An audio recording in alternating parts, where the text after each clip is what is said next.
back. Hi guys. It's been a couple of days. We've been pretty busy. Didn't take any time to sit down and talk. Where we last left off, we were staying at Lake Tekapo at the reserved campsite for the DOC. We woke up that morning and I made us some delicious breakfast. We made pancakes and sausage and eggs and had some coffee and some juice. We were going all out with breakfast. Then we headed out for Lake Wanaka, the town of Wanaka actually, and we stopped there to refuel, get groceries because we were pretty much out of groceries. We ended up getting a ton of food. We were late kind of leaving that area, and then we decided to go ahead and start driving up to Mount Cook. When we transitioned from the lake region to like sort of the Central Valley, the land started getting pretty dry, lots of grasslands.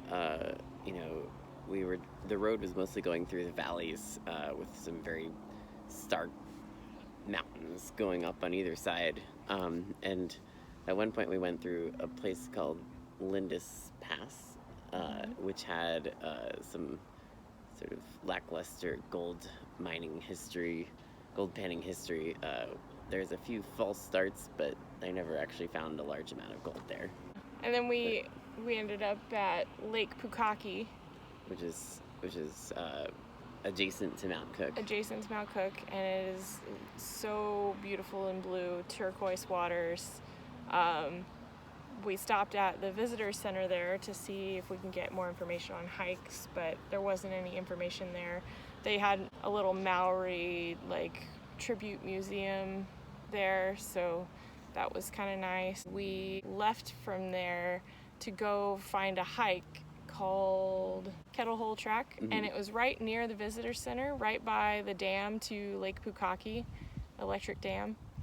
So we're searching around for this hike, and we took a wrong turn, and we went up this steep hill with rocks, and it was actually a little treacherous for the van. We were kind of nervous, but once we got to the top, we noticed there was this parking area for when they were working on the dam or something, but it was empty, and we looked at it and we said, we don't really know where we're camping tonight. We've been struggling a little bit to find spots, and this is really nice. It overlooks the whole lake, and we're far enough from the road, and no one was around, so we're like, let's leave the van here. I'm pretty sure the hike is the next road over, so we weren't too far away. We could just walk there from where we left the van. Went ahead and went back to the road and went on our hike to the kettle hole. We learned what a kettle hole was. Yeah, the receding glacier might drop, a big piece of ice might drop off and get buried in the earth for, I don't know, thousands of years. And so the rocks and everything would form around it. And then when the ice finally did melt, they would leave kind of a sinkhole. Yeah, it was really cool. Right next to the lake, so we were on our hike, we were viewing the lake throughout the whole hike, and it was really nice. It was probably a 3 or 4 mile hike and really enjoyable. So once we got back to the van, we moved it into a spot that we liked to get a good view of the lake while we ate dinner. Right while we were cooking, another couple started walking up the hill where we were. We were like, dang it, somebody found us, and they found the spot. But they were fine. They actually didn't even get out of their van. I think we had salads, and we had that venison sausage. And venison sausage. Really good venison sausage with herbs. It was pretty lean, and it was great on the salad. Oh, so tasty. So it wasn't bad at all. We were out there enjoying our dinner by the lake view, and that's where we filmed our last chat. So yeah, we were just happy to be there. And the next morning we woke up. We woke up in normal time, I think. We tried to get up early. We talked about getting up early because we wanted to go to the Hooker Lake track up by Mount Cook, and we heard that it was really crowded. Yeah. So we thought maybe we would beat the rush and get out up there by 9 and get on the trail. But it turned out that there was fog that was out up until after 11. We couldn't see Mount Cook. Like the whole drive to Mount Cook, we couldn't see it. We stopped a couple of places along the way to take photos because the fog, even with the fog, it was still beautiful.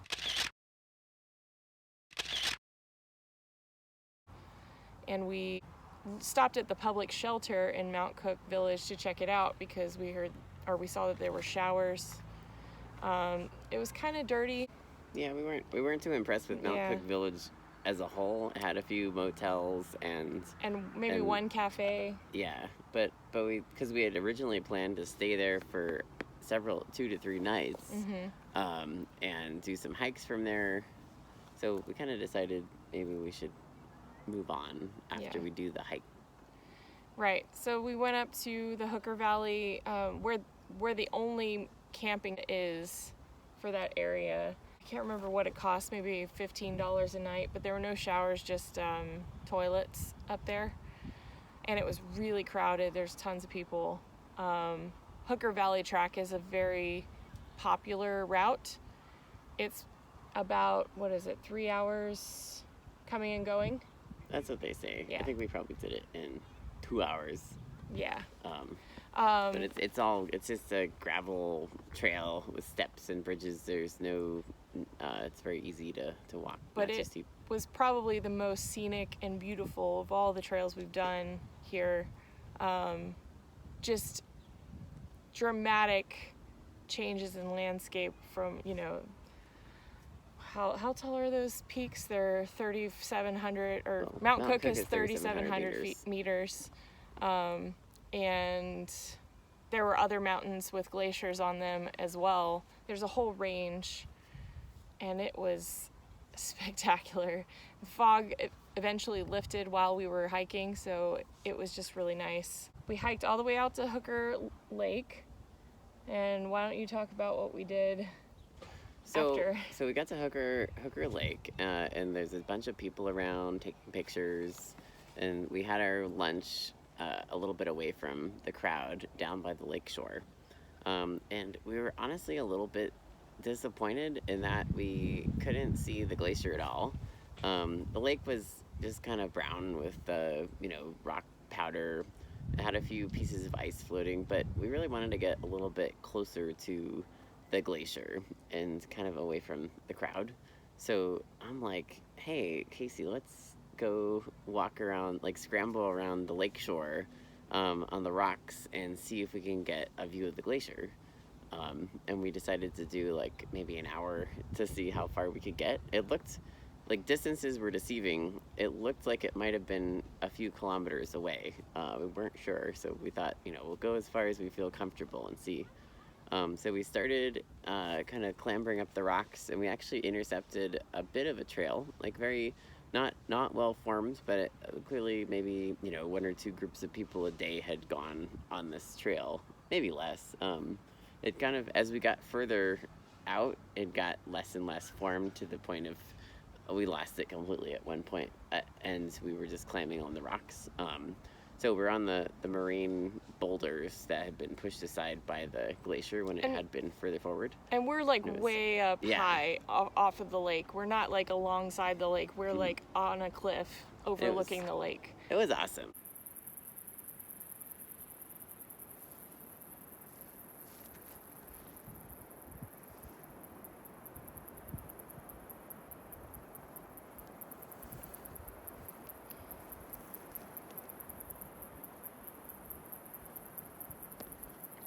Over there is the end of the tourist trail.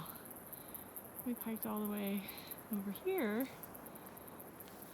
on some rugged trail to see this beautiful, ugly glacier. It's beautiful and ugly at the same time. It's that whole area is a glacier, and it's covered with dirt and rocks. But that's Mount Cook right there. Pretty spectacular. A little bit treacherous, kind of reminded us of the experience we'd had in the Sierra Mountains, where there's a lot of talus rock and Mhm.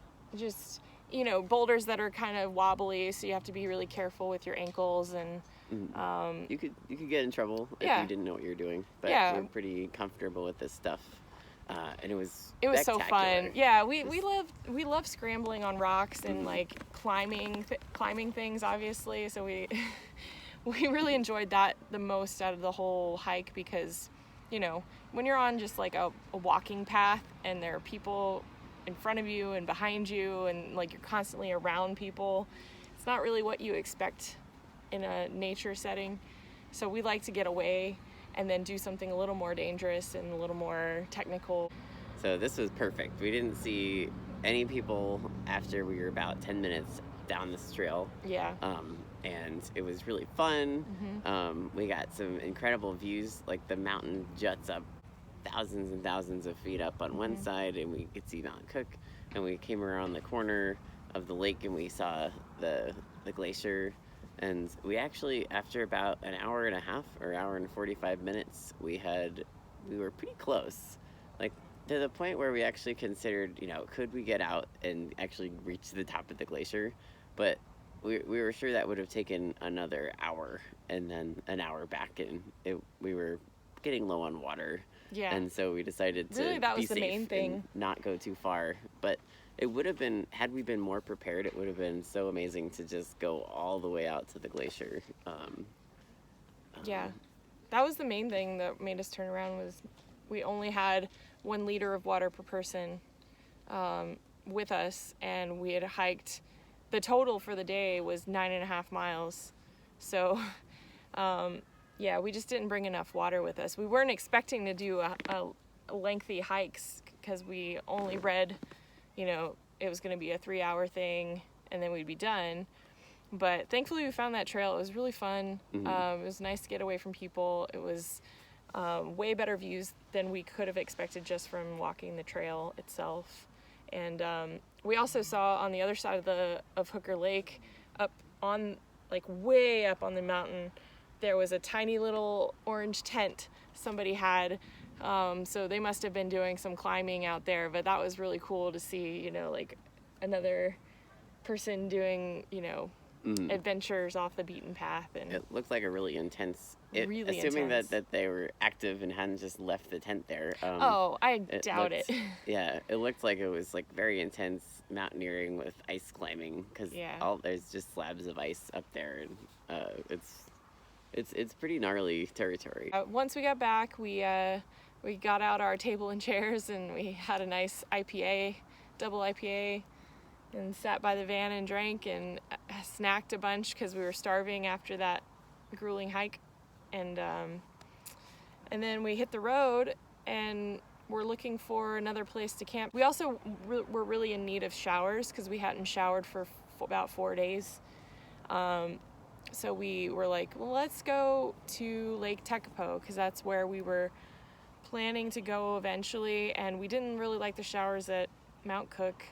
We had done probably the best hike we could do out there. And I don't know, I was kind of over the area.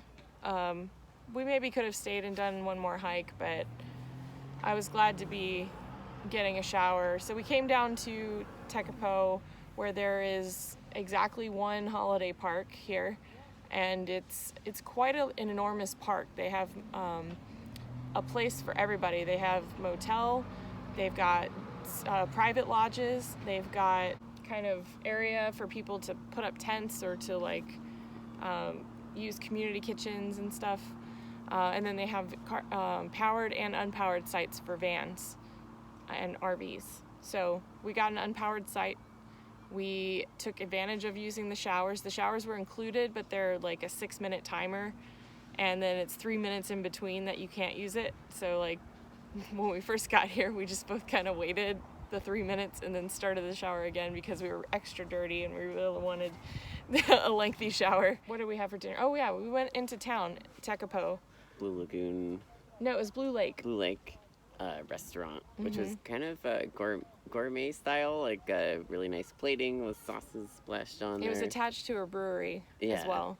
So we figured we've been eating pretty healthy food van, cooking and hiking a lot, so we figured we'd treat ourselves a little bit. Mm-hmm.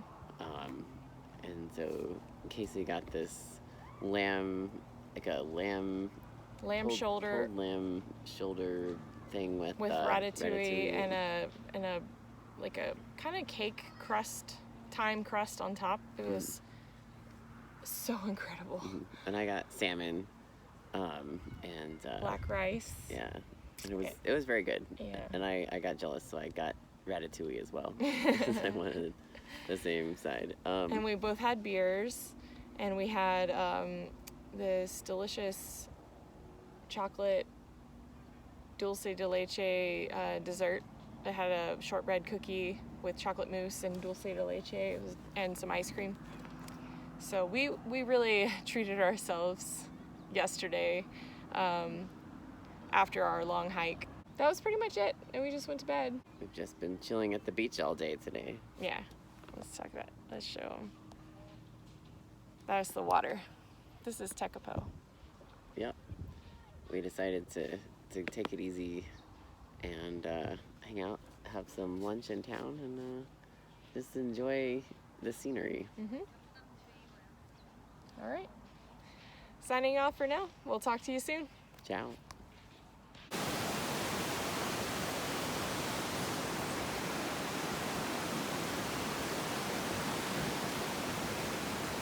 What do you think?